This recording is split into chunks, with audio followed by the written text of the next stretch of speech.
Hi எல்லோருக்கும் வணக்கம். இன்னைக்கு ராகி களி எப்படி செய்றதுன்னு தான் பார்க்க போறோம். ராகி உடம்புக்கு ரொம்பவே நல்லதுங்க. கால்சியம் குறைபாடு உள்ளவங்க வாரத்துக்கு 2 நாளாவது ஏதோ ஒரு விதத்துல ராகி எடுத்துக்கிறது ரொம்பவே நல்லது. இன்னைக்கு களி செய்ய தெரியாது, வராதுன்னு சொல்றவங்க கூட சுலபமா செய்ற முறையில ஒரு டிப்ஸோட சொல்லியிருக்கேன். நான் செய்ற முறைப்படி செஞ்சீங்கன்னா, கட்டாயமா புது பிகினர்ஸ்க்கு கூட ஃபெயிலியர் ஆகாம செய்யலாம்.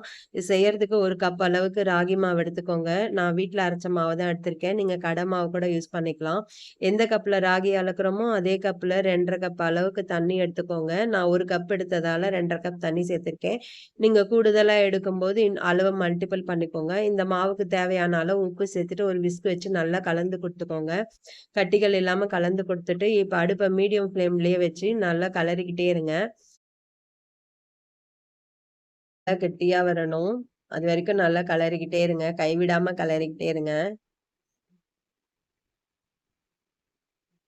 பாருங்க, இவ்ளோ சீக்கிரமே கெட்டிப்பட ஆரம்பிக்குது.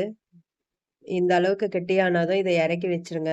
இப்ப அடுப்புல ஒரு குக்கர் வச்சுக்கோங்க. குக்கர் வச்சுட்டு அதுல தேவையான அளவு தண்ணி சேர்த்துட்டு, இப்ப நம்ம களி கலரி வச்சிருக்க பாத்திரத்தையும் உள்ள சேர்த்து குக்கர் விசில் போட்டுக்கோங்க. ஒரு 4 விசில் வந்து ஸ்டீம் அடங்கட்டும். அதுக்கப்புறமா குக்கர் திறந்து பார்க்கலாம். பாருங்க நல்லா வெந்து வந்திருக்கு.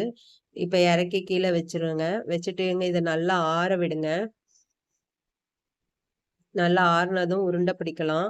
நான் இத ஒரு பிளேட்டுக்கு மாத்தி ஆற வச்சுக்கிறேன். ஏன்னா, அப்பதான் உங்களுக்கு இந்த பாத்திரத்துல அடி பிடிக்காம வந்தத காமிக்கிறதுக்காக நான் இத பிளேட்டுக்கு மாத்தி ஆற வைக்கிறேன்.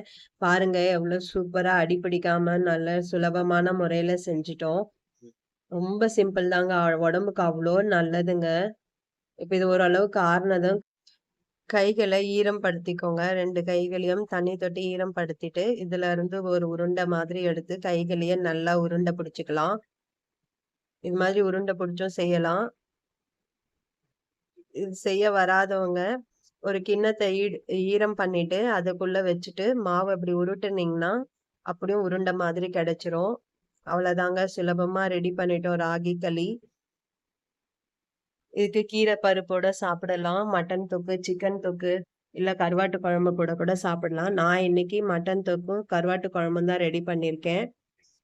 இந்த களியோட அந்த கருவாட்டு குழம்பு, மட்டன் தொக்குலாம் வச்சு சாப்பிடும்போது அவ்ளோ சூப்பரா சுவையா இருக்குங்க. டேஸ்டியா இருக்கும். நீங்களும் செஞ்சு பாருங்க. செஞ்சு பார்த்துட்டு எப்படி வந்ததுன்னு கமெண்ட் பண்ணுங்க. வீடியோ பிடிச்சிருந்தா லைக் பண்ணுங்க, ஷேர் பண்ணுங்க. குக் வித் சுஜினி சேனல் இன்னும் நீங்க சப்ஸ்கிரைப் பண்ணலன்னா சப்ஸ்கிரைப் பண்ணிக்கோங்க. மினிமம் குவான்டிட்டில செய்யும்போதும், மேக்ஸிமம் லவ்வோட செய்யும்போது சமையல் சுவையாவே இருக்கும். நாளைக்கு இன்னொரு வீடியோல சந்திக்கிறேன். பாய்.